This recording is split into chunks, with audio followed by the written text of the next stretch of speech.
What happens when a World Cup winner completely loses his mind and can't stop getting into violent confrontations every single week? When a professional footballer becomes so toxic that his own fans need riot police protection just to let him take a corner kick? You're about to witness the spectacular implosion of a career that had everything and is now circling the drain because one man simply cannot control his rage. Before we dive into this absolute train wreck, smash that subscribe button right now because what I'm about to reveal goes way deeper than the headlines. This isn't just about one bad night or a rough patch. This is a systematic pattern of violence that's been building for years, and the evidence is genuinely disturbing. Leandro Paredes has done it again. Less than 4 weeks after the absolute chaos he caused at the World Cup final, this man is back in Argentina, proving beyond any doubt that what happened in New Jersey wasn't some heat-of-the-moment mistake. It wasn't an aberration or an emotional reaction to a devastating loss. It's just who this guy fundamentally is now. Or maybe, if we're being honest, it's what he's always been. Let me give you the quick recap because we all witnessed it live. Argentina loses the 2026 World Cup final to Spain in a heartbreaking defeat. And instead of accepting the loss with any shred of dignity or professionalism, Paredes decides the appropriate response is to grab Spanish players by the throat, throw people to the ground, and spark a massive brawl that required security intervention to break up. Very normal behavior, right? Very mentally stable stuff from a guy who just competed in the biggest match of his life. Now, you would think that incident represents rock bottom for a professional athlete, correct? That attacking opponents after a match would be the lowest point in someone's career? Well, no, not even close. Because since that nightmare in New Jersey, Paredes has somehow managed to make things exponentially worse. He's shoved a referee during a competitive match, completely lost his mind on an opponent in his own domestic league, and the situation has deteriorated so badly that Boca Juniors needed actual riot police forming a protective barrier just so he could safely jog over and take a corner kick without getting pelted with garbage and debris from his own countrymen. Let that sink in for a moment. This is happening in Argentina, in his home country, at his own team's stadium with Boca fans in attendance, and they hate him so much they need armed security to prevent a full-scale riot.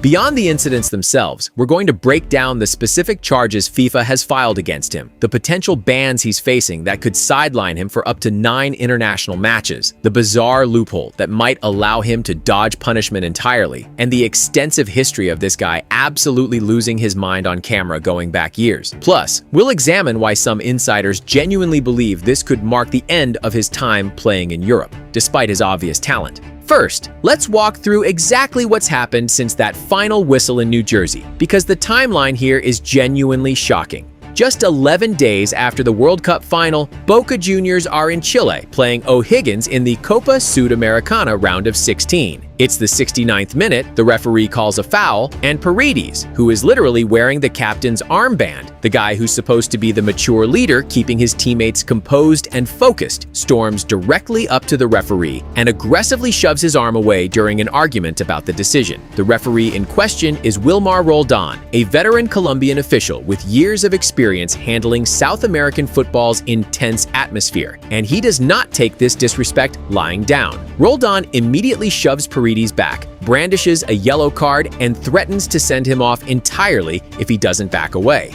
So let that image marinate for a second.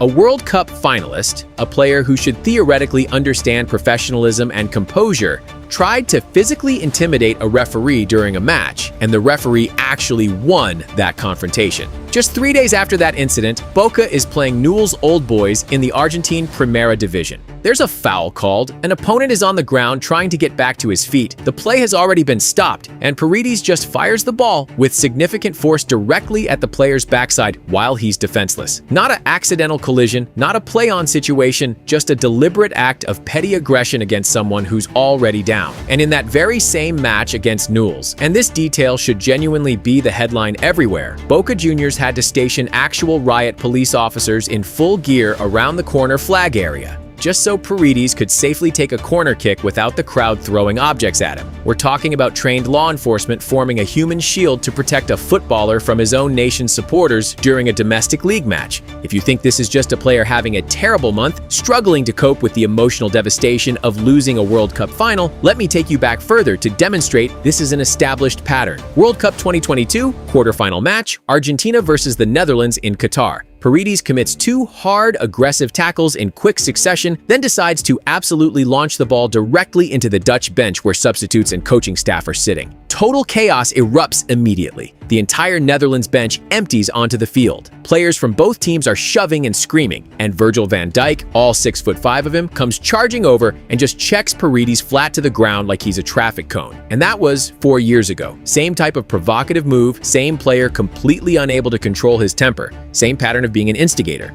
So, no, the 2026 World Cup final wasn't some isolated incident caused by extreme pressure or unusual circumstances. At this point, when you actually compile the footage, it's basically been a career-long highlight reel of losing his composure. There are so many clips of this guy doing the exact same aggressive, unprofessional garbage throughout his entire career that you could create a genuine documentary about it. Now let's talk about the part that actually threatens his international career and could have real consequences. After the World Cup final brawl, FIFA opened a formal investigation and has charged Leandro Paredes with 3 separate counts of violent conduct and aggression against opponents.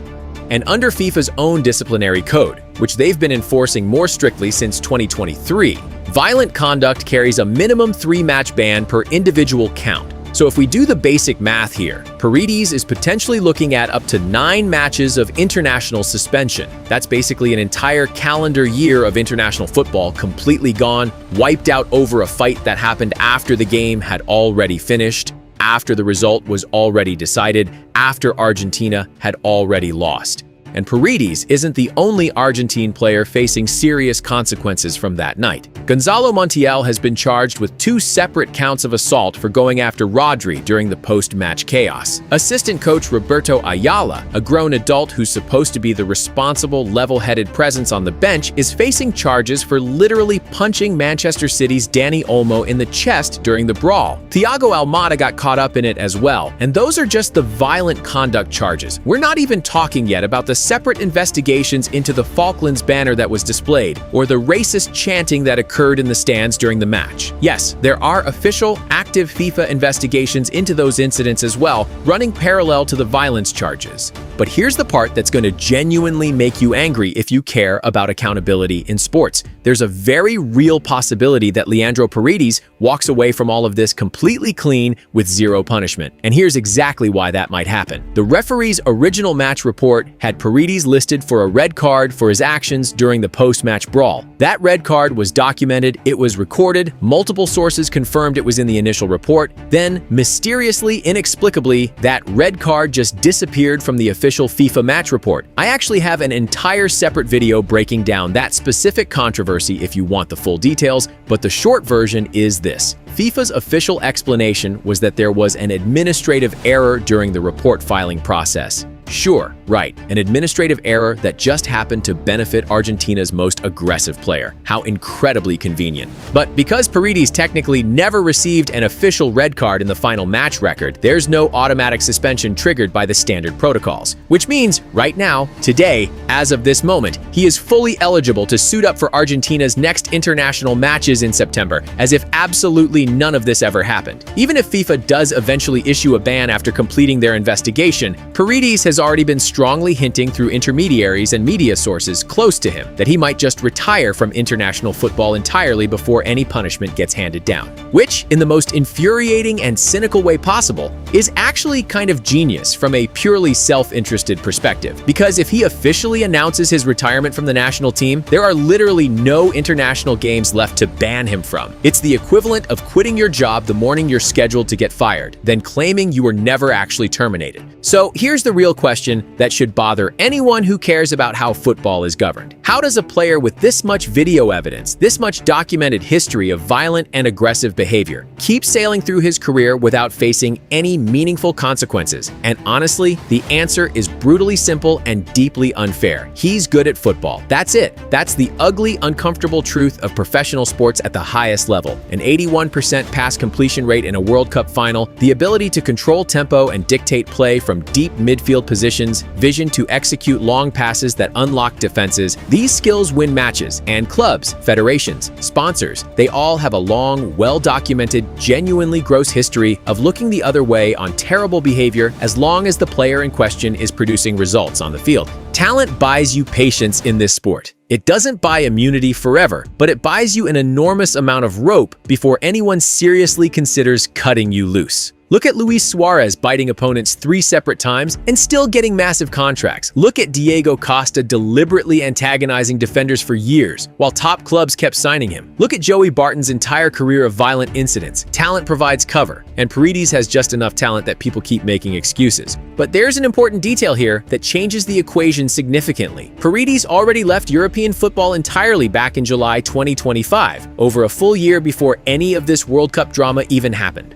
Roma, his last European club, basically paid to get rid of him, allowing him to leave for a release clause reportedly worth only around 3.5 million euros. In today's absolutely inflated transfer market, where mediocre players regularly move for 20 to 30 million euros, 3.5 million euros is basically pocket change. It's what clubs pay for promising teenagers, not experienced internationals with World Cup experience. Roma wanted him gone badly enough that they took a massive financial loss just to remove him from the squad. He returned home to Boca Juniors, where he's now under contract through 2028. So this isn't really a will European clubs take a chance on him now situation, because the man isn't even on the market and has no apparent plans to return to Europe. But if he ever did want to go back after everything that's happened over the past month, good luck finding a club willing to take that risk. What sporting director in their right mind wants to walk into a board meeting with ownership and try to explain why they just handed a contract to a 32-year-old midfielder who comes packaged with an active FIFA investigation, a guaranteed public incident roughly once every 3 weeks, and a toxic reputation that will bring negative media attention from day one?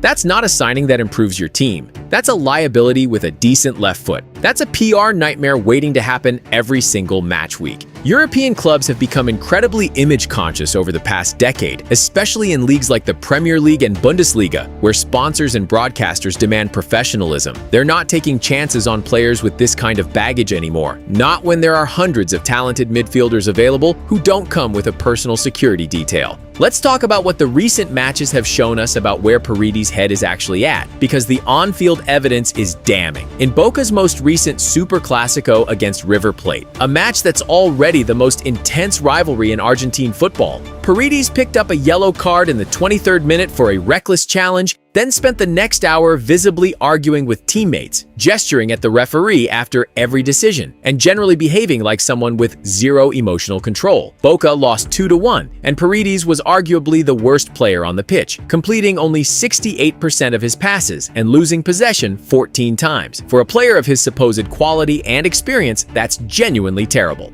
The week before that, in a Copa Sudamericana match against Cruzeiro, Paredes was substituted in the 72nd minute and visibly argued with Boca's manager Diego Martinez on his way off the field, refusing to shake his hand and throwing his captain's armband on the ground in frustration. This is a player who's supposed to be a leader, a veteran presence, someone younger players look to for guidance. Instead, he's acting like a petulant teenager who can't handle being substituted. The pattern is undeniable at this point. Leandro Paredes had every opportunity to be remembered as a World Cup champion, a player who achieved the ultimate goal in 2022 and could have coasted into a comfortable, respected retirement as an Argentine legend. Instead, he's spending what should be his victory lap shoving referees, launching balls at opponents who are already on the ground, and needing riot police protection just to take a corner kick in his own country. The contrast between what his legacy could have been and what it's actually becoming is genuinely tragic. Now, FIFA might eventually ban him for those 9 matches, or he might dodge the whole thing by retiring from international football before they make a final decision. Either way, the real damage is already permanent and irreversible. His reputation is destroyed. His standing with fans has collapsed. His relationship with teammates appears strained. And to the broader football world, this isn't a story about one bad night anymore. It's not an isolated incident that can be explained away by pressure or emotion. This is a definite, well-established pattern of behavior from a player who seems fundamentally incapable of controlling his worst impulses. And that's the legacy Leandro Paredes is building for himself, one violent outburst at a time.